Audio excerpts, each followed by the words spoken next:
મહેમદાવાદના કેશરા બાલાજી હનુમાનજી મંદિરે કથાનું આયોજન થયું હતું। ઉજવણીમાં કોમી એકતાના દ્રશ્યો પણ જોવા મળ્યા હતા। મધ્ય ગુજરાત મુસ્લિમ સમાજના પ્રમુખે મંદિરે ધજા અર્પણ કરી હતી।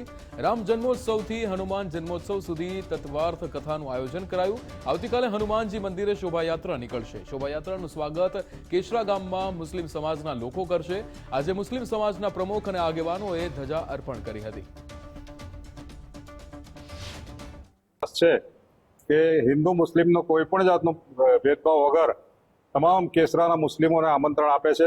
ઘણા બધા મુસ્લિમ લોકો અહીં એમના મંદિરમાં કામ કરે છે અને હિન્દુ મુસ્લિમની અદ્ભુત એકતા એ કેસરા ગામમાં આ મંદિરે આપણને નજરે ચડે છે।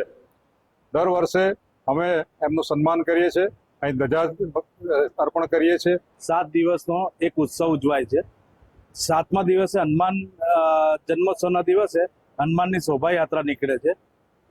અહીંયાના રહેતા આજુબાજુના મુસ્લિમ બિરાદરો અને મધ્ય ગુજરાત મુસ્લિમ સમાજ આનું સ્વાગત કરે છે અને લગભગ 500 થી 700 બિરાદરો ભેગા થઈ અને જે રથયાત્રામાં સામેલ હોય એ લોકોને ઠંડુ પીણું આઈસ્ક્રીમ જેવું આપે છે અને દાદાની પૂજા અર્ચન કરી અને ધજા અર્પણ દર વર્ષે એમના તરફથી થાય છે।